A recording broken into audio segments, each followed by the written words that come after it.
Assalamualaikum warahmatullahi wabarakatuh. Sebelumnya perkenalkan, nama saya Fahrul Razi. Pada kesempatan kali ini saya akan menjelaskan tentang perangkat-perangkat yang ada di dalam komputer. Adapun perangkat yang pertama yang akan saya bahas yaitu perangkat pemroses atau processing device, yang mana hal ini berfungsi untuk memproses data dan menjalankan instruksi program, seperti contoh CPU dan GPU. Hal ini berfungsi untuk memproses data dan menjalankan instruksi program. Kemudian, yang kedua yaitu fungsi memasukkan data atau perintah ke komputer. Hal ini bisa dilakukan oleh keyboard, mouse, mikrofon, dan scanner. Komponen tersebut bisa memasukkan data ataupun perintah ke komputer. Seperti keyboard, ia bisa mengetik dan memerintahkan komputer untuk mencatat data. Kemudian yang ketiga yaitu perangkat keluaran ataupun output device, yang mana hal ini berfungsi untuk menampilkan atau menyajikan hasil pemrosesan data, seperti halnya monitor. Setelah kita memasukkan data melalui keyboard, monitor akan menampilkan atau menyajikan hasil pemrosesan data. Kemudian yang keempat yaitu perangkat penyimpanan ataupun strong device, yang mana hal ini berfungsi untuk menyimpan data dan program secara permanen ataupun sementara. Adapun contoh daripada penyimpanan data yaitu hard disk dan SSD atau solid state drive. Ada lagi juga selain SSD dan hard disk yaitu USB flash drive dan CD ataupun DVD drive. Kemudian, bagaimana konektivitas dalam jaringan komputer? Perangkat-perangkat tersebut terhubung dalam jaringan komputer melalui dua cara. Yang pertama yaitu perangkat jaringan dan yang kedua yaitu media transmisi. Adapun cara yang pertama yaitu perangkat jaringan bisa melalui Network Interface Card atau NIC. Yang kedua yaitu melalui router, dan ketiga switch, dan yang keempat yaitu modem.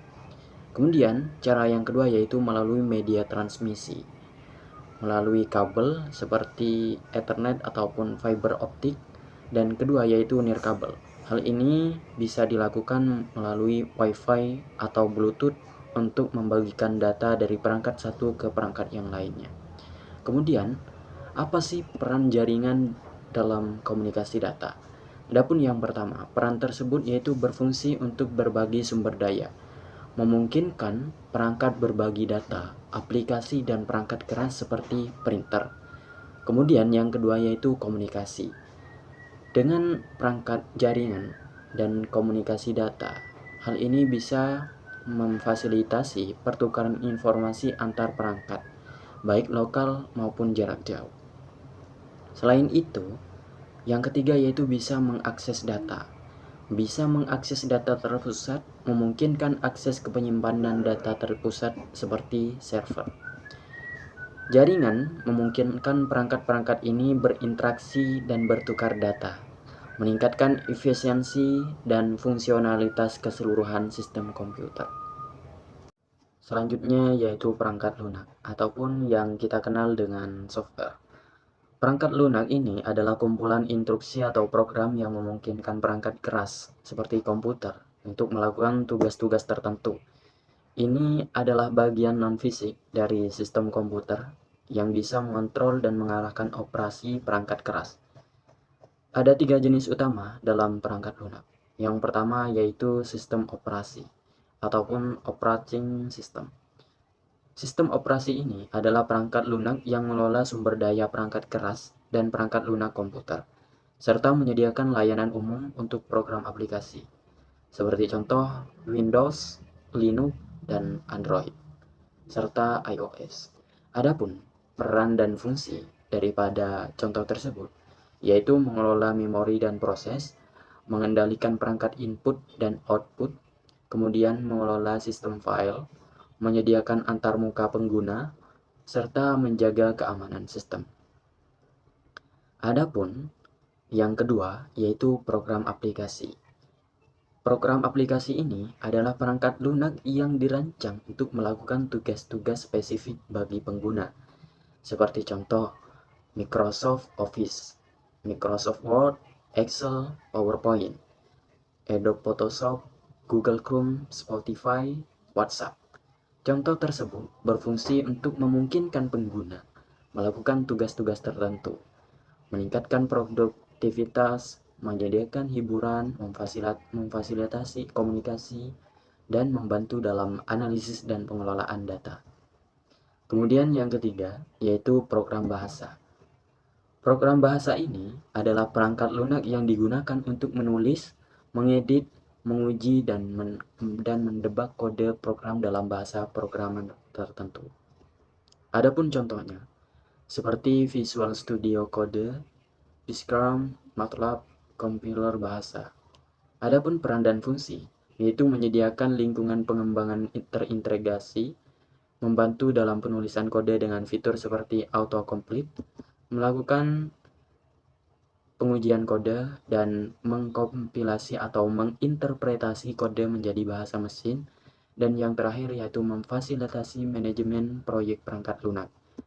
Dalam sistem komputer, ketiga jenis perangkat lunak ini bekerja bersama-sama, yaitu sistem operasi menyediakan platform dasar dan mengelola sumber daya, dan program aplikasi berjalan di atas sistem operasi untuk melakukan tugas-tugas spesifik yang dibutuhkan pengguna, serta program bahasa digunakan oleh pengembangan untuk membuat sistem operasi dan program aplikasi baru. Kemudian, di sini saya akan menjelaskan tentang pengertian brainware.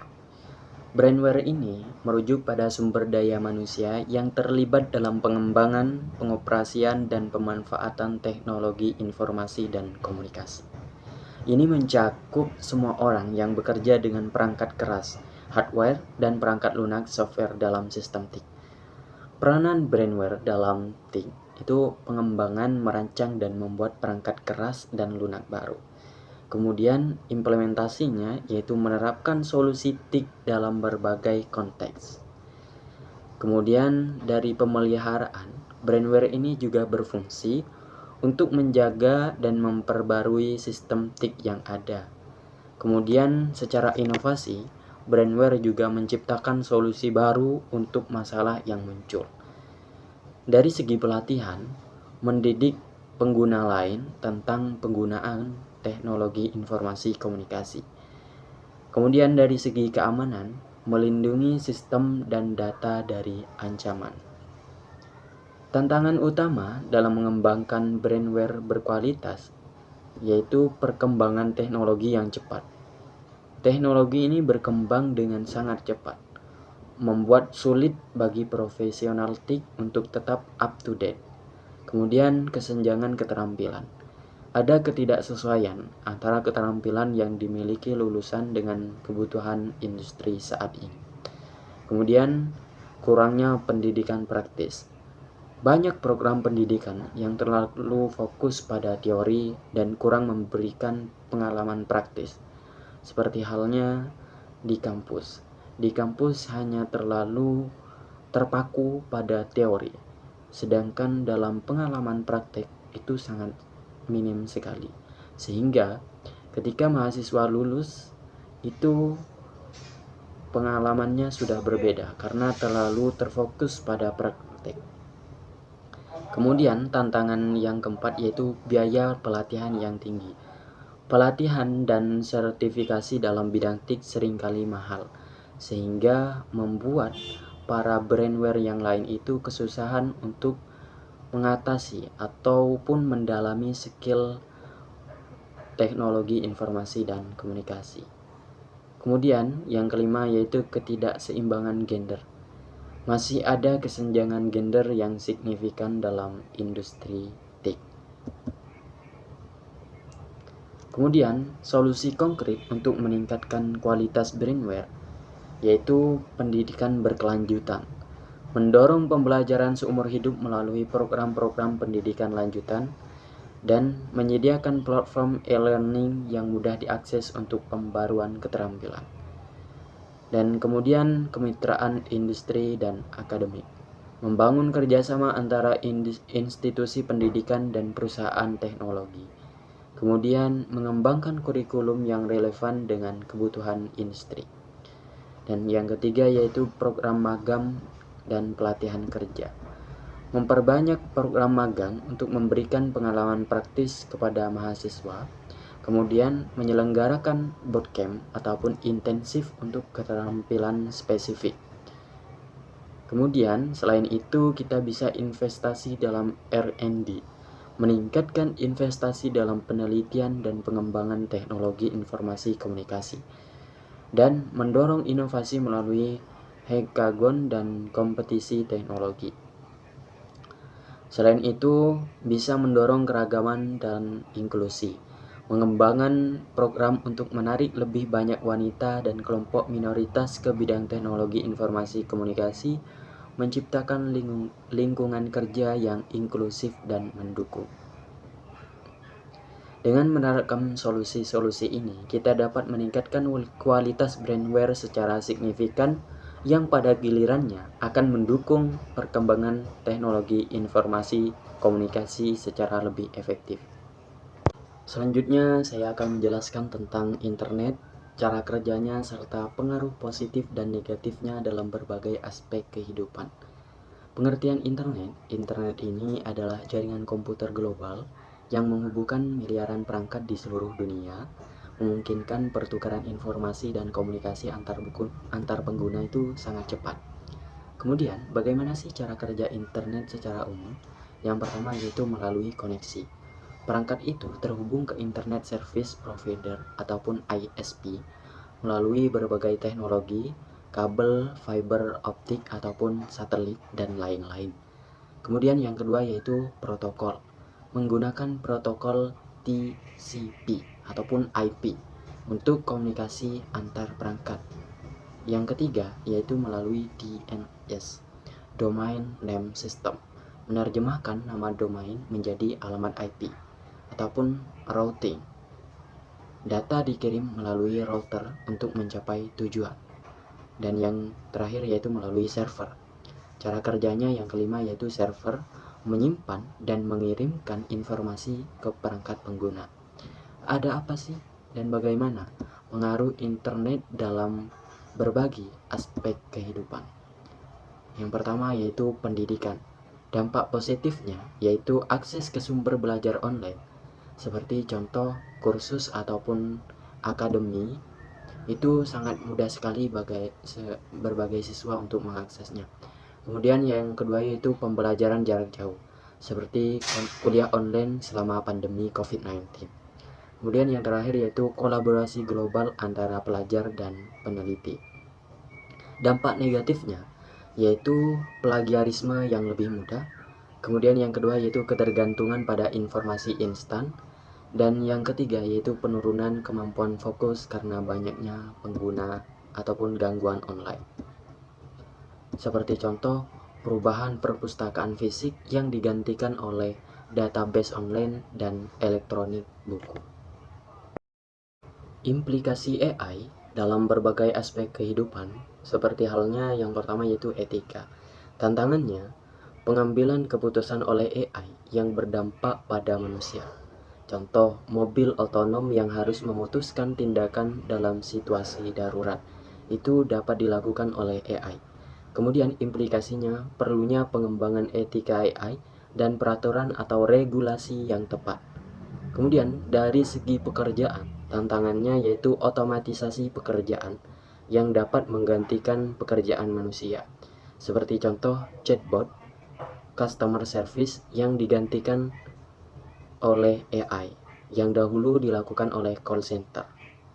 Kemudian implikasinya, kebutuhan untuk pelatihan ulang tenaga kerja dan penciptaan jenis pekerjaan baru oleh AI.